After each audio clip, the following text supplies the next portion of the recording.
네, 반갑습니다. 8월 6일 수요일 아침 시간입니다. 다우지수가 살짝 내렸습니다. 미국 증시는 전체적으로 조금씩 하락하는 모습으로 마무리가 됐는데요. 다우지수가 마이너스 0.14, 나스닥은 마이너스 0.65, S&P 500은 마이너스 0.49% 하락했습니다. 일단 장 초반에는 분위기가 괜찮았던 것을 생각해보면 주가가 내려오면서 끝났다는 것은 분위기가 좀 좋지 않았다라고 볼 수 있겠죠. 그리고 이제 중요한 지표들 보시면 서비스업 관련한 부분들이 좋지 않았다. 이것이 또 관세의 여파다. 이런 얘기도 있었고, 또 파월 의장에 대한 후임, 거기에 대한 이야기도 또 나오고 있고, 그 다음에 관세를 부과한다는 얘기가 또 나왔죠? 네. 일단 뭐 관세 끝나자마자 또 관세 얘기 또 나오는 것 같은데, 아직 남아있는 거 있잖아요. 반도체 의약품.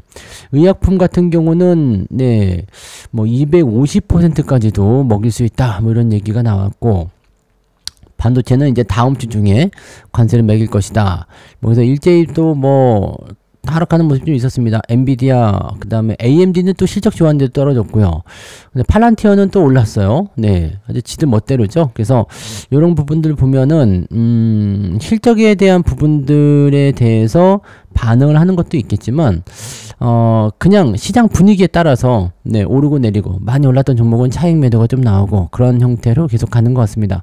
주가가 크게 뛰어 올라간다는 느낌보다는 뭔가 조금 답답한 그런 느낌들 좀 가지고 있는 게 아닌가라고 생각되네요.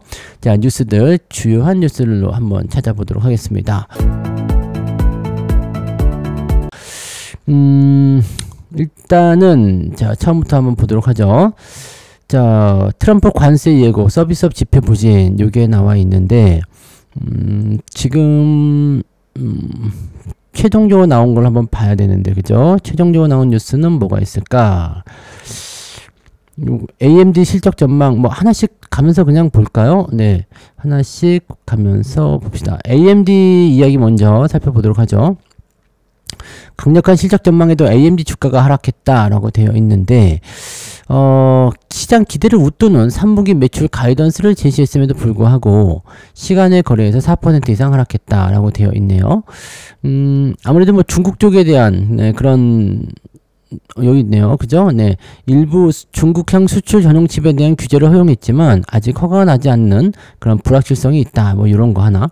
자, 이번 전망에는 중국으로의 칩 판매가 포함되지 않아 있다.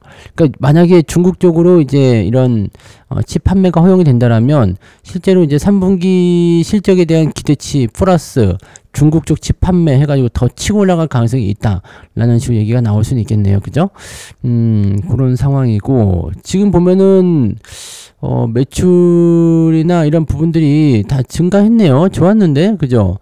2분기 실적도 나쁘지 않았어요. 네, 근데 소폭 하회했다. 네, 매출은 네, 예상치를 상회했지만 이익은 소폭 하회했다. 자, 예상치가 항상 문제죠. 네. 근데 어쨌든 강력한 실적 전망에도 불구하고 AMD 주가는 하락세로 반응했고 시간여에서 4%까지 하락을 하고 있다. 자, 이렇게 되어 있습니다. 네, 일단은 뭐 주가는 계속 올라가는 상황에서 조정을 조금씩 받는 그런 느낌들이 나오는 것 같아 보입니다.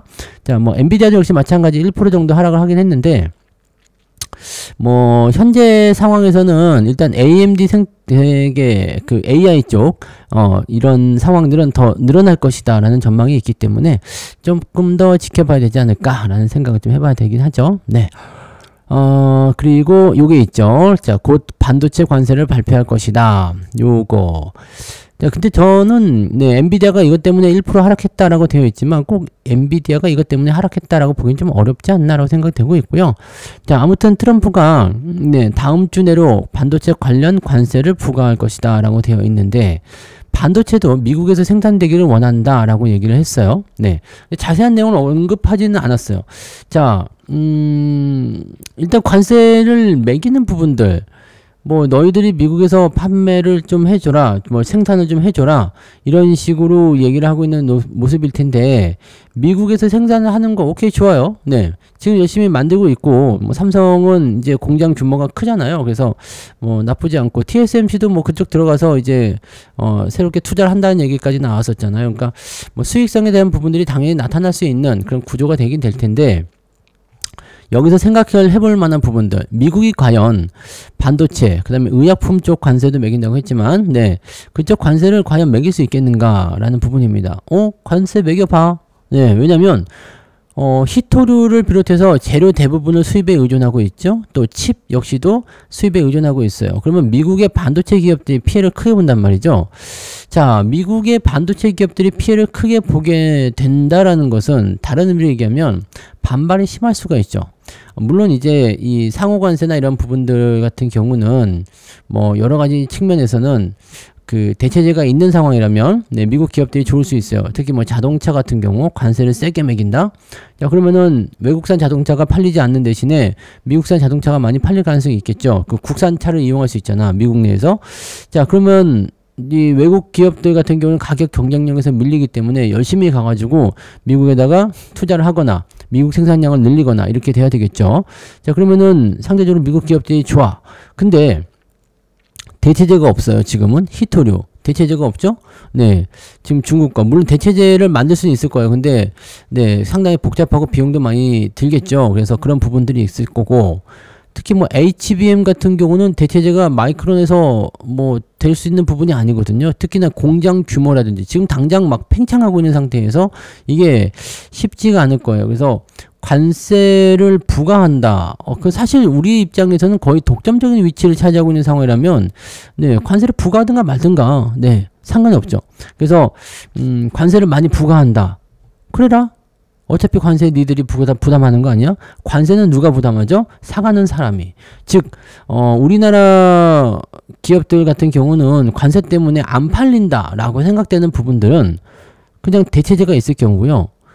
관세를 부과했음에도 팔린다라는 것은 뭐가 되겠어요? 가격이 인상된다라는 쪽으로 생각하시면 되거든요. 네, 가격이 올라가도 안 살 수 없잖아요. 물론 이제 그렇게 되면은 반도체 기업들이 이거 좀 부담되는데요. 그럼 투자를 좀 축소해야 되겠는데요. 이렇게 나올 수는 있어요. 네, 그게 나올 수는 있겠습니다만 글쎄요. 네, 일단 뭐 전체적으로 산업 규모가 축소되는 상황이 벌어진다라든지 또는 뭐 지출이 너무 심해서 좀 이제 기업들이 힘들다라든지 그러면은 네, 우리가 얘기하지 않아도 네, 백악관에 얘기하지 않을까라고 생각하시면 되겠죠. 그래서 이렇게 기술 경쟁력이 좋거나 점유율이 센 거, 우리 아니면 니들이 뭐 어떡할 건데 라고 한다면 어떻게 될까요? 이런 내용들은 네, 우리가 확실히 이제 강점을 좀 가지고 있기 때문에 관세를 부과하는 부분에 대해서 그렇게까지 크게 걱정은 안 하셔도 될 것 같아요. 대신에 미국의 반도체 기업들은 네, 하락을 할 수 있는 상황은 있다라는 거가 되는 거죠. 네, 자, 그래서 뉴욕 마감해 보시면 서비스업 경기가 흔들거렸고 반도체 관세가 겹악재로 나타났다라고 되어 있네요. 서비스업 지표가 좋지 않았어요. 네, 부진하게 나왔고 지금 보면은 ISM이 발표한 네, 7월 서비스업 구매관리자 지표는 50.1, 지난번에는 50.8이었어요. 그놈입니다. 네, 그놈인데 시장 전망치가 51.5였어요. 좋아질 것이다라고 전망했는데 떨어진 거지. 자, 이게 문제가 된 거죠. 자, 지금 이 50 정도는요, 경기가 일단 네, 그래도 좀 확장한다라는 쪽으로 볼 수 있거든요. 기준선이 50이에요. 50을 넘어서면은 좋아지고 있구나. 50을 이탈하고 되면 네, 나빠지고 있구나. 이렇게 보는 거거든요. 근데 지금 딱 50에 걸쳐져 있기 때문에 뭐 그렇게까지 나쁘지 않습니다. 그리고 경기 확장세가 유지된 것으로 나타났다. 그런데 예상치보다 떨어졌다.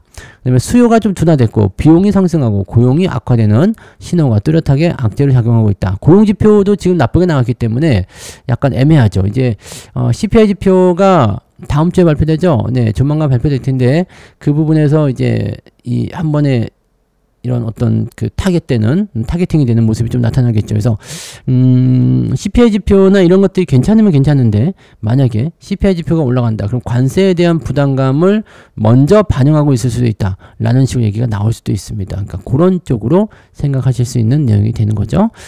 자, 그 다음에 관세. 반도체에 대해서 별도의 관세를 네, 발표할 예정이다. 발표 시점은 다음 주나 그쯤이 될 것이다. 아직은 얘네들 그런 얘기가 나오는 건데 다음 주에 이제 관세 발표 어떻게 나오는지 한번 봐야 되겠죠. 근데 정말 교묘한 게 트럼프도 짜고 치는 건 아닐 텐데 이상하게 우리 만기일이 다음 주잖아요. 다음 주 말이에요. 다음 주 15일은 광복절이라 휴일이기 때문에 14일 날이 이제 다음 주의 마지막 날인데 다음 주 마지막 날이 만기일이에요. 자, 그러면 야, 다음 주에 이걸 발표하겠다. 야, 불확실성을 다음 주까지 끌고 간다는 얘기죠. 아, 이거 짜고 치는 거 아니냐 싶을 정도로 이렇게 악재 요인들이 이렇게 시간을 맞춰서 움직이고 있네요. 자, 그런 부분이 있고 일단은 의약품 관세 같은 경우는 소액부터 시작해서 1년에서 1년 반 사이에 최고 150%, 그 이후에는 250%까지 인상할 것이다. 자, 이 의약품 같은 경우는 대체제가 있기는 있는데 대체적으로 미국 국민들이 의약품 소비를 해외 쪽에서 많이 의존을 하고 있습니다. 그래서 요거 의약품 쪽 관세는 네, 우리나라 기업들에게 악재 요인으로 작용할 수 있어요. 대체제가 있기 때문에 뭐 제네릭 의약품 이런 것도 전부 다 같이 포함되죠. 그래서 제약주나 바이오 쪽에는 조금 약세 요인이 될 가능성은 있어요. 근데 요거는 네, 어느 정도 이제 시간을 주겠다라고 했어요. 소액 관세부터 시작한다. 그 다음에 1년에서 1년 반 사이에 네, 이 관세를 150%, 250%까지 인상하겠다. 이렇게. 이제 150%, 250% 이거는 별로 의미가 없어요. 어차피 교육이 안 되는 거기 때문에 의미가 없고 그냥 저 기간 동안에 즉 1년 정도 유예 기간을 줄 테니까 그 사이에 미국에 와서 생산해라 라는 식으로 얘기가 나오는 거죠. 그래서 최근에 셀트리온이 미국 공장 인수하는 얘기가 있었던데요. 네, 그런 것들도 다 같은 내용이라고 보시면 되겠죠.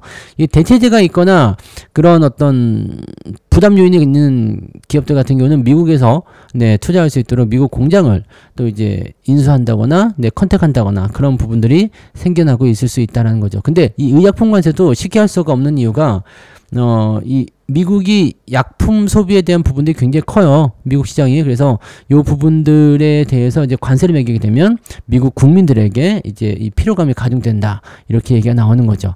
이렇게 되면 어떻게 될까요? 네. 애매해지는 거죠. 자, 그런 상황이라고 보시면 되겠습니다. 그리고 뭐 AI 쪽에 대한 어떤 투자 규모가 축소된다거나 그럼 중국과의 경쟁이 있는데 과연 이게 쉬울까라는 것도 생각해 보시고 해서 이 반도체하고 의약품 관세 같은 경우는 트럼프가 질질 끌고 왔잖아요. 뭐 쉽지 않았을 거예요. 결정 내리기 쉽지 않을 건데 지금 또다시 얘기를 하고 있지만 또 그냥 흐지부지 그냥 말하고 넘어갔을 수도 있어요. 왜냐면 인터뷰에서 얘기한 거기 때문에 공식 발표가 아니죠. 그래서 뭐 그럴 수도 있는 것 같아요. 나 그렇게 할 생각이에요. 라는 식의 얘기이기 때문에 또 그러고 그냥 넘어갈 수도 있다. 라는 식으로 생각을 해보셔도 괜찮지 않을까 보여지긴 합니다. 네, 그런 내용들이라고 보시면 되고요. 네. 뭐, 저 얘기들은 뭐 어차피 계속 나왔던 거니까. 네. 자, 그 다음 이거 하나 볼까요? 2차 전지주, 미국 ESS에서 기회를 잡은 거. ESS에 대해서 계속 말씀드렸죠? 배터리 쪽이 조금 부진한 상태, 전기차 캐즘이기 때문에, ESS, 즉, 에너지 저장 장치, 이쪽의, 분위기가, 좋아질 수 있다. 그래서 LG 에너지 솔루션이 이쪽으로의 어떤 기대감이 좀 있었던 부분이었고, 이제 삼성 SDI, 에코프로비엠, 이런 것들이 이제, 에코프로비엠은 실적이 좋아지면서 크게 올라가는 모습이 좀 있었지만, 아무튼 이렇습니다. 그래서 ESS, 이 에너지 저장 장치라는 이쪽 분야에서 성장에 대한 부분들을 이거를 언제 말씀드렸죠? 올 3월인가요? 네, 2월인가? 그때 한번 말씀드린 것 같은데, 그죠? 네. 아닌가? 한 4월쯤이었나요? 하여튼 뭐 몇 개월 전에 말씀드리긴 했는데 ESS라는 부분들에 대해서 많이 생각을 하고 계셔야지 돼요. 에너지 저장 장치라는 부분들이 물론 이건 몇 년 전부터 나왔던 이야기이긴 합니다만 지금 새롭게 주목을 받고 있는 이유는 바로 이제 신재생 에너지 확대, 그 다음에 AI 전력센터에 대한 전력 수요 증가 이쪽을 통해 가지고 급증하고 있다. 자, 지금 이 배터리의 수요는 전기차의 20에서 25% 정도 규모에 불과하지만 전기차는 현재 시점에서는 네, 판매량이 조금 네, 둔화된 모습인데 이게 현재 시점에서 ESS가 커지는 상황이 된다면 네, 점유율을 점점점 키워갈 수가 있게 되는 부분이 되겠죠. 그 다음에 ESS 시장에서 중국이 퇴출 위기에 놓여 있다. 이쪽에 대해서는 뭐 전기차에 들어가는 배터리까지는 어떻게 하지 못하겠지만 ESS 같은 경우는 아직 시장이 작기 때문에 이런 부분들은 중국을 퇴출시켜도 괜찮다라는 거가 되는 거죠. 자, 그래서 중국산 부품을 일정 수준 이상 사용할 경우에 세액 공제를 제한할 수도 있다. 이렇게 얘기가 나옵니다. 그렇게 되면 어떻게 될까요? 중국이 그동안 미국 시장을 압도적으로 점유하고 있었는데 미국이 이런 안보, 뭐 공급망 안정 이런 것들을 이유로 계속적으로 중국을 배제하게 되면 우리나라한테 기대감이 생길 수 있다라는 거가 되는 거죠. 그래서 그런 정도.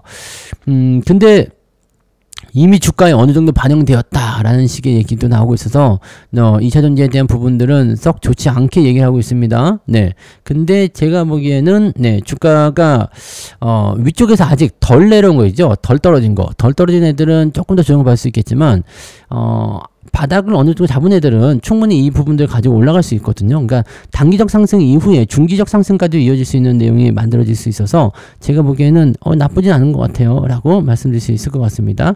현재로서는 일단 괜찮게 생각하셔도 좋을 것 같다 이렇게 판단되네요. 참고하시고요. 자, 하나만 더 볼게요. 네, 한국 성장률 높아진다 라는 뉴스가 있었어요. 가장 비관적이던 JP 모건도 올렸다. 더 좋아질 수도 있겠죠. 네, 우리는 더 좋아질 거라고 생각합니다. 뭐 GDP라든지 네, 성장률 이런 것들이 이제 계속적으로 올라가게 될 것이고 수출 호조와 제조업 성장 덕분이다. JP 모건이 그동안 열심히 때리다가 이제 슬슬 사고 싶은 생각이 좀 들었을 수도 있어요. 네.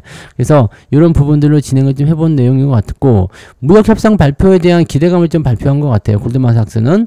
자, 이번 무역협상 발표는 반도체 등 특정 품목 관세 불확실성을 줄이고 있고, 한국이 다른 국가와 비교해서 불리한 조건이 아니었다. 즉, 평등한 조건이라면 오히려 좀 그 두각을 나타내는 그런 업종들 쪽에서는 기대감이 좀 생길 수도 있다는 얘기가 되는 거죠.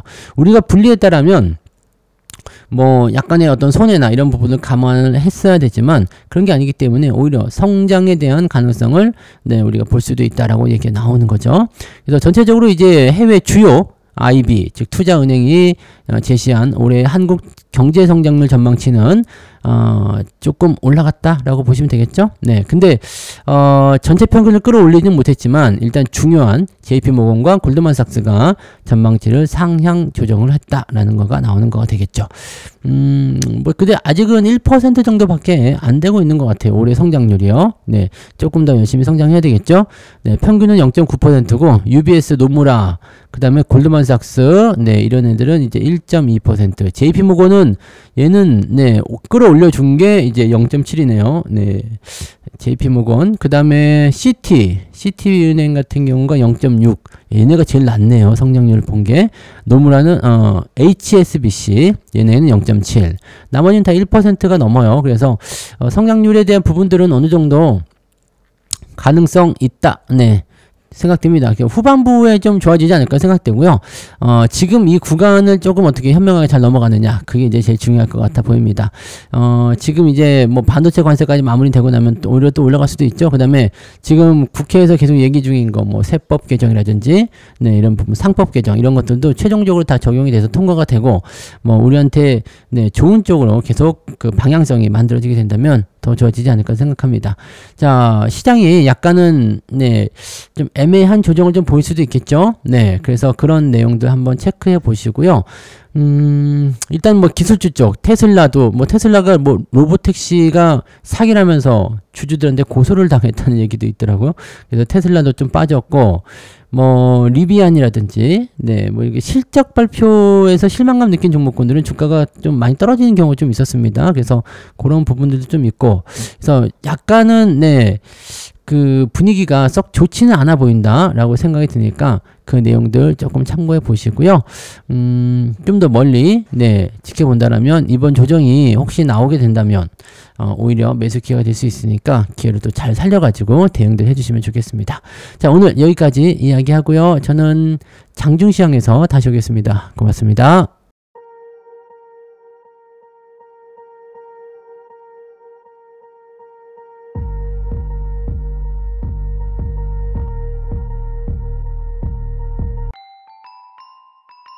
본 방송에서 제공되는 모든 정보는 투자 판단의 참고 자료이며 투자의 최종 책임은 본 방송을 이용하는 본인에게 있습니다.